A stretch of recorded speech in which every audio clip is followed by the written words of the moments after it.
¿Qué tal? Buenas tardes, arquitecto y compañeros en general. Hoy les hablaremos sobre el mobiliario estilo rococó realizado por el grupo 4. Buenas tardes, ingeniero. Yo voy a hablar sobre lo que sería el contexto político y el contexto social en el cual abarcó este mobiliario estilo rococó. Para empezar, es importante saber de que el estilo rococó, más que un estilo específico, resulta ser un periodo, el cual se desarrolló en el siglo XVIII y se llama este periodo de tiempo rococó, que comienza aproximadamente con la muerte del rey francés Luis XIV en 1715. El rococó fue un periodo que se dio en un contexto prerrevolucionario de Francia, justamente por el crecimiento del secularismo y el continuo crecimiento que se refiere a la burguesía. Y se dio no solo en el mobiliario, sino que esto también se ve reflejado en lo que es la arquitectura y las pinturas.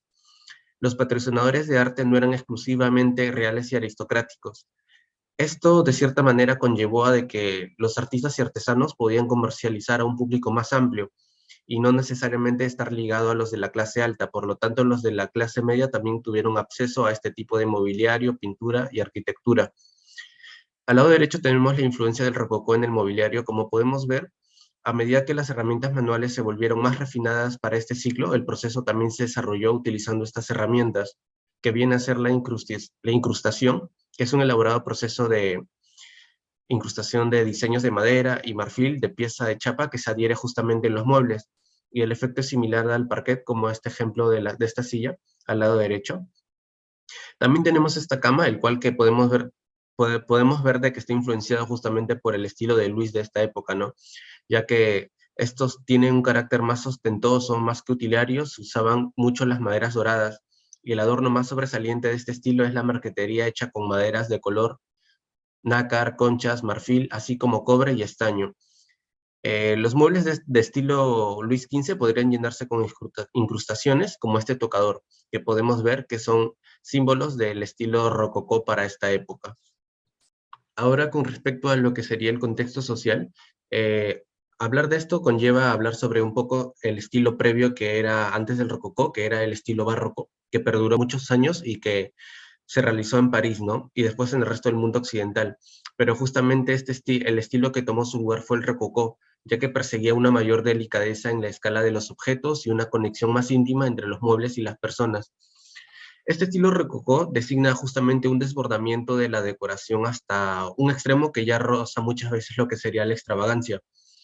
El periodo de rococó alcanza mayor exquisitez entre los años comprendidos entre 1735 a 1765, y sus piezas de mobiliario pueden ser consideradas como de las más suntuosas, graciosas y elegantes de toda la historia del mueble. ¿Cómo se dio este contexto social? Algo que se caracteriza de esta época de Luis XIV es que pasa a una forma más grácil y femenina. Claro, un tanto decadente para este periodo de Luis XV, pero era una época donde la mujer se ve mimada, elogiada y galanteada excesivamente. Por lo tanto, esta influencia es muy notable en cuestión de lo que se manifestaría nuevamente en las formas rococó, tanto como en los mobiliarios, como en las artes y también ebanistería. Como tenemos acá la figura 1, un salón de Luis XV, y la figura 2, el uso de ebanistería inspirada en el estilo de Luis. Ahora al lado derecho tenemos el estilo rococó en Francia. Como podemos ver, el adorno más sobresaliente del estilo, como mencioné antes, es la marquetería hecha con maderas de colores. Abajo tenemos los ornamentos, que son muy ricos y simétricos, siendo los más usuales la concha del peregrino, la hoja de acanto, y por último tenemos las molduras, que se acostumbran a tener mucho lo que sería el tallado, ¿no? Bronces dorados, grabados o cincelados, como en esta figura. Ahora hablaremos sobre la línea de tiempo del estilo rococó. El rococó es un movimiento artístico que se da en Francia a inicios del año 1700. Procede al barroco y antecede al neoclasicismo. Este se considera un arte individualista, antiformalista y cortesano, y tiene un gusto por los colores luminosos, suaves y claros. En el año 1723, antes de que Luis XV llegara a la mayoría de edad, generalmente se define como regencia francés, que no debe ser confundido con la regencia inglesa, que ocurrió aproximadamente un siglo después. El mobiliario estaba tallado en oro dorado, predominan las formas inspiradas en la naturaleza y es considerado como un estilo cortesano y aristocrático. El año 1730 fue el periodo de mayor vitalidad y desarrollo del rococó en Francia. Este estilo se caracteriza por no tener influencias religiosas, busca reflejar lo que es agradable, refinado, exótico y sensual. Continuando con la línea del tiempo, tenemos que en 1740 se introdujo este estilo dentro de Inglaterra. En 1754 se publica el Gentleman and Cabinet Market Director, que proporcionó una alta gama de muebles ingleses en el estilo rococó. Tenemos que a finales del siglo XIX el modernismo forma parte ya del mobiliario, que introduce formas naturales que lo hacen mucho más orgánicas. Tenemos en 1919 que el modernismo ya el mobiliario comienza a cambiar con el cambio de materiales, se introduce el acero, el vidrio, el posmodernismo que busca la recuperación de los estilos pasados y un poco más pesados en cuestión de material, estructura. El estilo contemporáneo que cambia lo que vendría a ser las molduras, las diferencias de materiales, las calidades de ellos. Y con ello terminamos a la actualidad. Bueno, ahora yo les hablaré acerca de las características del mobiliario de este estilo.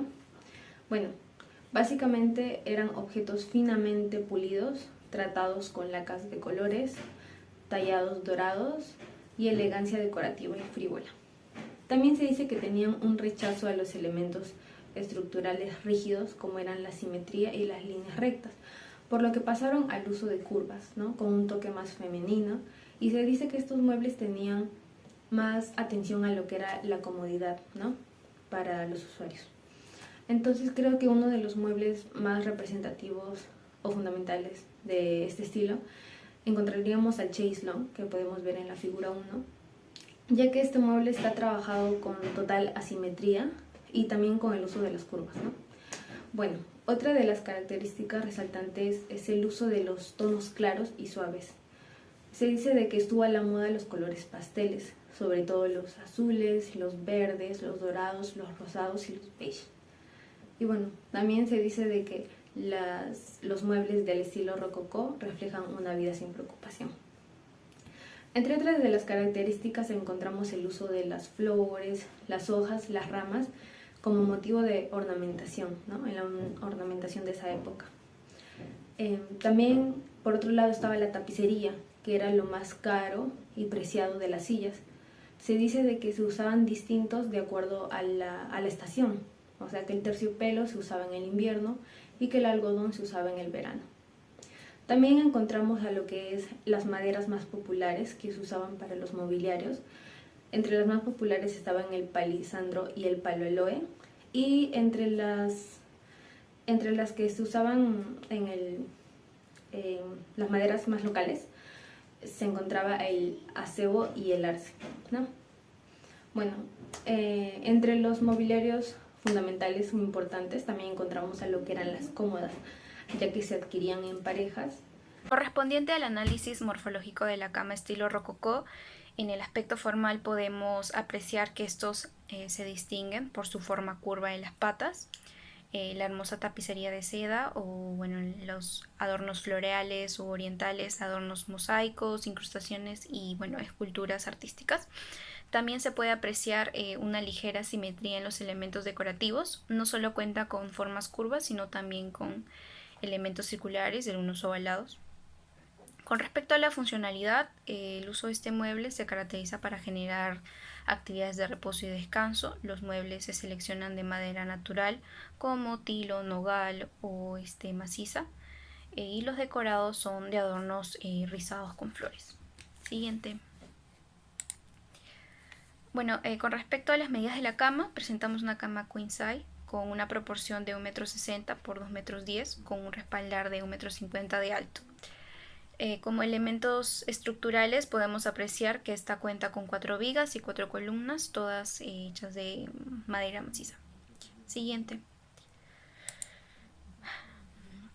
Son precisamente los muebles artísticos de esta época los que van a mostrar alguna diferencia y van a generar una sensación de riqueza con un hermoso diseño, con un diseño un poco más cómodo, Con este fin se van a generar baños de laca china, pinturas de oro, elementos decorativos. Y bueno, estos también principalmente tenían detalles de flores, de ramas y hojas, generando ambientes alegres y arenosos típicos de la época. Siguiente. Con respecto a la ergonomía, no se puede decir con exactitud las actividades que van a generar en la cama. Puede venir desde leer, ver televisión, vestirse, reposar, etcétera. Es por eso que hemos generado unas medidas mínimas y considerables para que estos puedan ejercer diferentes tipos de actividades, ¿no? Al igual que en las circulaciones, las medidas en las que debe estar el alto de la cama como mínimo, como máximo, para generar mayor comodidad. Siguiente. Bueno, acá tenemos las medidas correspondientes según la vista frontal, lateral y en planta, el cual cumple con las expectativas dadas de la época, al igual que con la antropometría anteriormente hablada. Bueno, aquí tenemos el detalle de la cama, el cual se caracteriza de dos elementos esenciales. Tenemos la cabecera y el cuerpo de la madera, el cual cada uno usa de una decoración según el estilo rococó que se emplea en esta época. La cabecera forma parte del trabajo de la ebanistería de la época, el cual opta por el tallado y el uso de pinturas de oro para remarcar este estilo. En cuanto al cuerpo de la madera, se emplea este mismo como estructura, teniendo 4 pastas de un espesor de 8 centímetros. Asimismo, el uso del tapizado floreado fue de uso cotidiano en este estilo, como podemos observar en la cabecera y la decoración que va encima de la cama. Siguiente. Ahora haremos el análisis morfológico de una silla. Empezaremos con el análisis formal. Encontramos que esta silla es simétrica, tiene una forma recta en el espaldar, un detalle en forma circular y también en forma de X. Los brazos son curvilíneos y las patas tienen una curvatura ligera. En cuanto al análisis funcional, el uso, esta silla es para poder descansar y el material es de terciopelo y madera. En cuanto al análisis espacial, desde las patas hasta el asiento mide 45 centímetros y desde la altura del asiento hasta donde termina el espaldar mide 47 centímetros, llegando así a tener una altura total de 92 centímetros. En cuanto al análisis constructivo y estructural, la base está conformada por patas de maderas terminadas en forma curveada, unidas a la base estructural en donde se colocará el asiento. Y por último, en el análisis morfológico, en cuanto a ornamentación, la silla es completamente de madera, su espaldar, brazos y patas. La estructura del espaldar también es de madera. Se ve reflejado el dominio de las curvas y el asiento, en este caso el material, viene a ser terciopelo. Y abajo tenemos algunos otros ejemplos de las sillas de este estilo. En la lámina de detalles de una silla podemos ver 3 tipos de vistas, una vista frontal, una vista lateral y una vista en planta. Con ella podemos hacer un análisis antropomórfico para ver cómo es que este mobiliario se está adecuando no solamente a su función, sino al usuario que lo va a ocupar. Recordemos que en el estilo rococó esto era una de las cosas más primordiales, la función y sobre todo el usuario, que esto se adapte a sus gustos. Evidentemente, estas medidas no van a ser iguales en todas las sillas, sino que van a ir cambiando dependiendo del modelo. Siguiente lámina, por favor. En la siguiente lámina podemos ver ahora sí un modelado un poco más real de lo que sería la silla. En esta podemos apreciar los materiales que se están utilizando, tanto en la estructura de la silla como en los detalles que sería, por ejemplo, en la parte del asiento, en el cual se utiliza un tapizado floral, igualmente se utiliza una madera tratada, teniendo en cuenta las referencias que se toman en el estilo rococó, que son como el estilo asiático, un estilo lleno de ornamentos. Igualmente podemos ver la parte de la estructura del respaldo, que hay un detalle del medallón que no solamente se utiliza como decoración, sino parte de la estructura. Siguiente lámina, por favor. Bueno, ahora les vamos a hablar acerca del análisis morfológico de una mesa. Bueno, quisimos analizar este mueble en sí porque encontramos muchos de los rasgos característicos de este estilo. Entonces comenzamos con el análisis formal. Bueno, podemos ver que todo el mueble en sí es simétrico, Y también podemos apreciar en la imagen que podemos encontrar curvas en casi todo el mueble, a excepción de la superficie, claro. Y que las patas tienen un acabado en S o cabriolet. Pasando a lo que es el análisis funcional, encontramos el uso, ¿no? Que es básicamente se puede utilizar para colocar lámparas o objetos de adorno, pero también se puede utilizar para desayunar, escribir o alguna de otras funciones, ¿no?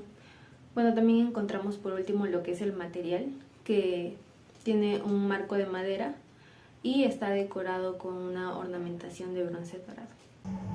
Continuando con el análisis espacial, podemos encontrar las dimensiones de la mesa, donde esta tiene una altura de 0,78 metros.